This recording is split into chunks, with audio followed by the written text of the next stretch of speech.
If you've heard people talk about using whole life insurance to invest in real estate, you've probably also heard a lot of conflicting opinions. I'm going to walk you through how I use it, what it does well, what it does not do well, and how it fits into my real estate strategy. So today is really a big conversation around what I personally do, how my investments work, what has worked in the whole life insurance world, and what maybe does not work. Hello, and welcome to another episode of Before the Returns. I'm your host, Jaden Zubal. And like I said, today is just a whole life and real estate conversation. How do the two fit together and what does not work? To be able to talk about the real estate and the whole life insurance together, I really need to tell a little bit of my story so you understand the context of how I got here and what led up to this desire to even consider whole life insurance as a tool. So let's go back to the very, very beginning. Go back to when I was 7 or 8 years old. At that time in my life, I learned lessons a lot younger than most people, I think, should. One of those is I remember very vividly standing in the hallway of my dad's house. My parents were divorced. They divorced when I was very young. I want to say I was probably under 2 when they divorced. And money wasn't a big part of the picture for us. It wasn't a big part of the conversation. In fact, it was something that was actively avoided because we just didn't have a lot of it. This conversation that happened when I was 7 or 8 is I'm standing in the hallway. We had a phone that hung on the wall, had the big long cords where you could walk down the hallway, and you had a little bit of a wiggle room there, right? But it was not the cell phone era yet. So I'm standing there, I'm talking on the phone to my mom. And I remember her saying something like, "Hey, buddy, can I borrow $40?" And that to this day still stands out to me because I look at it now. I have a daughter that just turned 10, and there's no chance I would ask her for money. You just don't do that. But that happened, and it happened all the time when I was younger because to this day, my mom is still not good with money. Now, that really stood out to me, and it started to shape some of the decisions that I made with money as I got older. Some of the things that come to mind for me is, okay, I created this desire to have control and stability financially, right? It's something that I knew from a young age I needed to change. I needed to change how our family functioned and thought of the financial world, right? Because we had no financial education. We just did what needed to happen. Now, my dad was always good at saving money. He just didn't have a lot to work with. So I grew up around a lot of uncertainty, and it created that, again, that desire for stability and control. This led me to, I need to give context to around the neighborhood that I lived in. We lived in this city here in northern Utah, which was essentially built out of old military housing. So all the houses look the same. They're all about the same size. They're all these little rectangle boxes. And it was actually a good neighborhood to grow up in. I enjoyed being there. But one of the things I took from that is I remember having a guy in the neighborhood who owned something like 100 homes. He owned a bunch of the homes in this city, all these little square boxes, right? And people rented from him. He actually lived in one of them too, but while he was renting out these others. And I always thought to myself, like, how did he get there? How did he do that? What decisions did he make to allow him to own all of these homes, right? So very young, I was probably maybe 11 or 12 by this point. I started thinking about real estate. I thought about real estate investing and what was going on there and how he was doing it. Fast forward a little bit more, get to like early high school years, and I got my first job.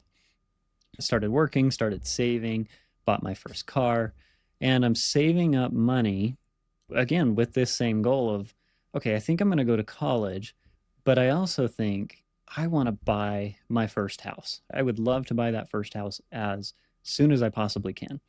So keep going through life, and I end up in college, which when I get to college, I don't even know what I want to do yet. I'm just there.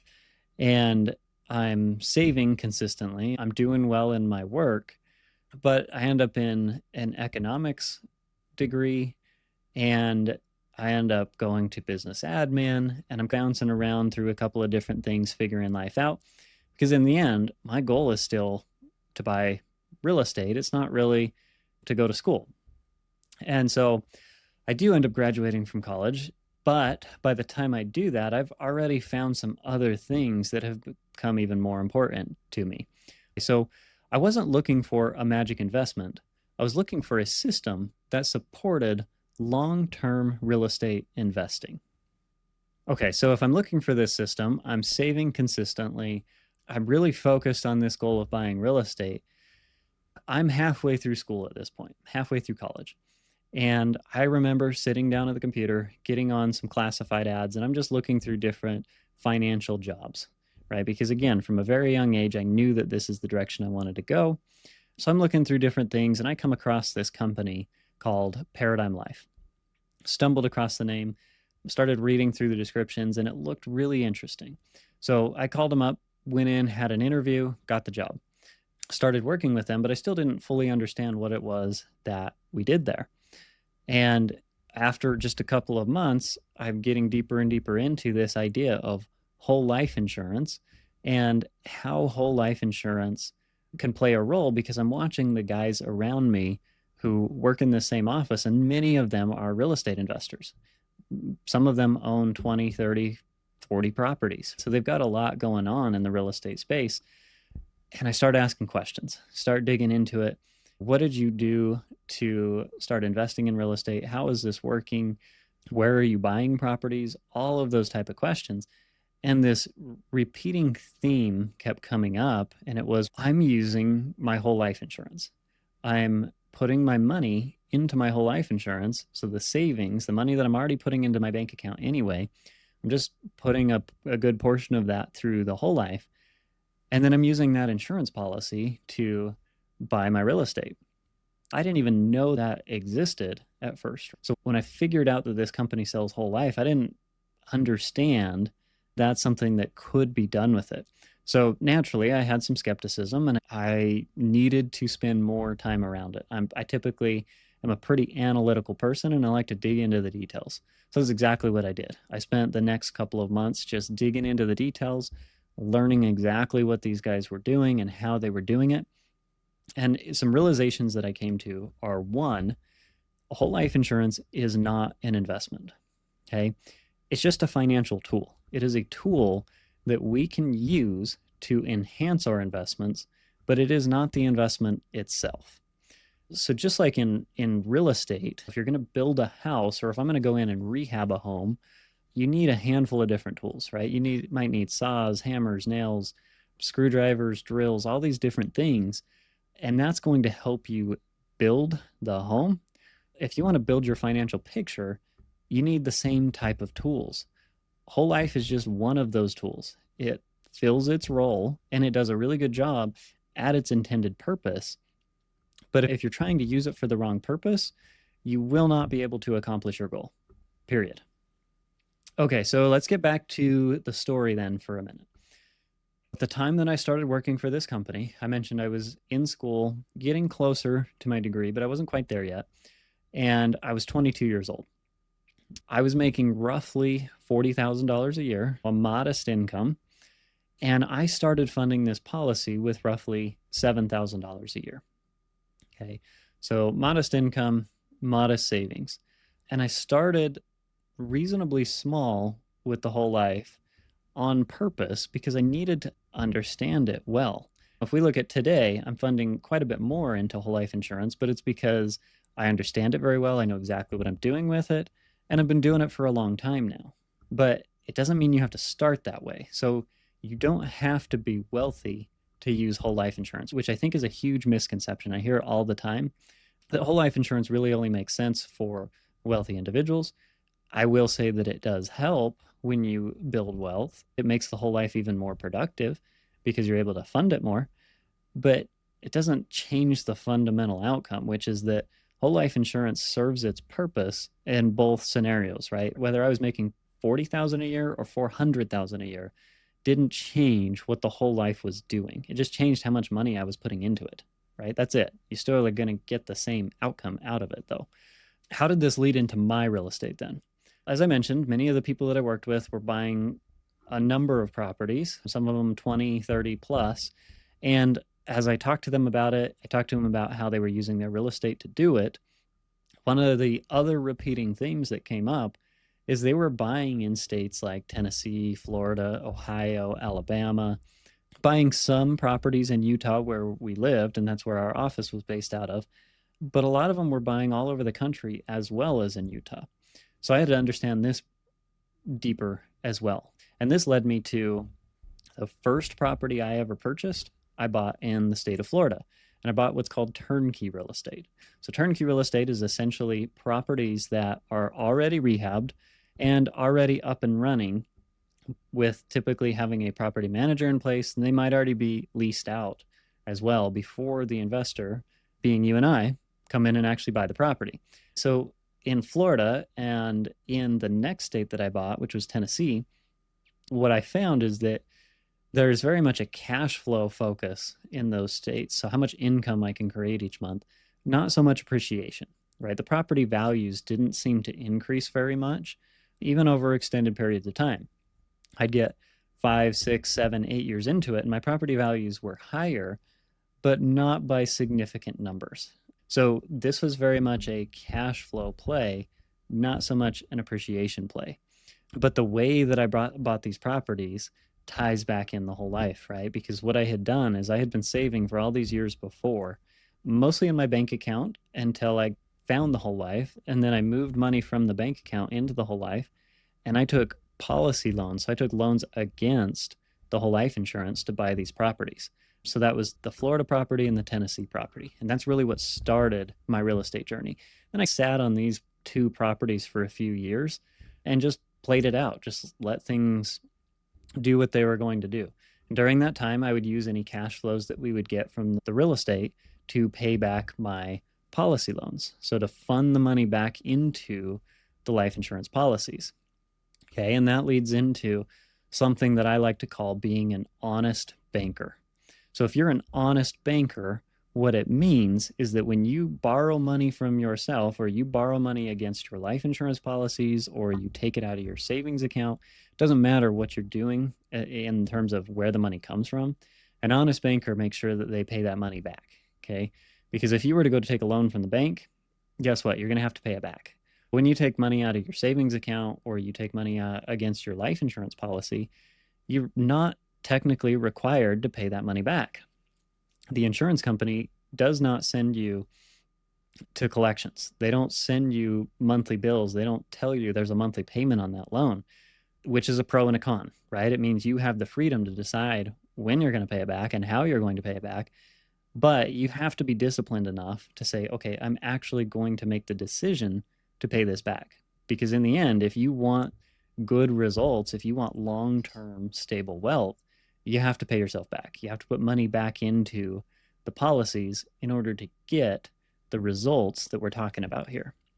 So this is that it separates the speculators from the investors, right? Investors are people who make disciplined decisions and make wise choices about when and how they move money around. Speculators or gamblers are people who take and dump money into different things and just kind of keep bouncing around and try and time markets and get results, right? You can win by being a speculator. Don't get me wrong. I've seen people do it, but you have high risk and the outcome's unpredictable, right? You can't really determine what's going to happen. On the investor side, you're still going to have risks. Don't get me wrong. Anything you invest in, there is risk, but you can have a little bit more control over that risk. And the whole life insurance is a big way that I have taken some control, going back to when I was 7 years old and I needed control and stability. But it's created a ton of control and a ton of stability in my financial life today. But to do it, you have to follow things like being that honest banker. You've got to pay attention to the money, and you've got to put the focus in the right place at the right time. Something to think about here is if you wouldn't do it to the bank, then don't do it with your own money, right? If you wouldn't take money from the bank and not pay them back, then don't do that to yourself. Nobody enjoys using the bank's money and having to pay them interest and having to do everything on their terms. But one thing that the banks do is they do require repayment, right? Because if they don't, they're going to go bankrupt. Guess what? If you don't pay yourself back, you're also going to go bankrupt. So it's really important to pay attention to that principle and have some discipline in how you use your money. Now, okay, so does this mean that we can only use whole life insurance to invest in real estate? Of course not, right? Whole life insurance can be used for many uses. I have personally used it, of course, for the real estate, but I've used it to invest in businesses. I've used it to do real estate syndications or business syndications, which is where you invest money and somebody else runs the deal, they manage everything.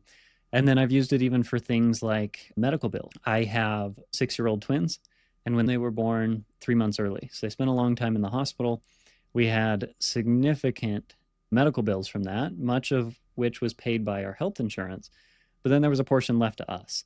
And a lesson that I learned from all of this, again, tying it back into control and stability, is if you're willing to pay a hospital all at once and just pay them a lump sum, oftentimes they'll give you a big discount. And that's what I experienced here, is we were given a significant discount because what I did is take a policy loan, pay the hospital off, and then I just paid the loan back. But by doing it that way, I actually saved myself multiple thousands of dollars, a significant difference because I paid them right away. And I wouldn't have been able to do that if I didn't keep some liquidity and maintain control, right? And I kept that liquidity inside the whole life insurance at that time. So it can make huge differences in the way that you manage your life, even outside of investments, even outside of the real estate, because ultimately liquidity matters most when life doesn't go according to plan. It certainly was not the plan that our children would be born a couple months early and have significant medical concerns. And in turn, we'd have significant medical bills, right? That's not the plan. But we were able to continue on and make everything else function normally because we maintained liquidity. Okay. Ultimately, some of the things that I've learned from all of this is that whole life is not an investment. It's not meant for high returns, but it is meant for stability, liquidity, protection, and repeated use of capital. Okay. So again, that's stability, liquidity, protection, and repeated use of capital. This system can work very well for most people, not all. There are going to be cases where it does not work. And that's something that needs to be talked over with your advisor on a case-by-case basis. But in general, as we've talked about, it works very well for high-income earners, and it can still work for people like myself when I was 22 years old making $40,000 a year. I still did it then, and I'm still glad that I did it then. But it works very well for real estate investors, people who value control and liquidity, and long-term thinkers, right? You've got to have a long-term outlook on your investments in order for this to make a lot of sense. It doesn't work well for the people who have the get-rich-quick mindset, the speculators that we talked about, the max leverage. I want to borrow against every penny that I own. I want to use every penny that I own all the time. This system probably doesn't work well in those cases. And the people who don't want to engage with their money. So the people who would rather invest in something like, let's say, put your money in a brokerage account and just let it be on autopilot, and you have no interest in long-term savings, long-term investments that you control. Nothing wrong with that. But this works better in the cases of you want some control and you want to be able to have influence over how your money works, right? So if this episode resonates with you, the most important thing is understanding how this works before committing to it. I have other videos that go deeper into the mechanics, the mistakes to avoid, and who this actually makes sense for. But if this education is helpful, please consider liking, subscribing, and sharing, and I'll be breaking down in future videos more details and concepts of how this really works.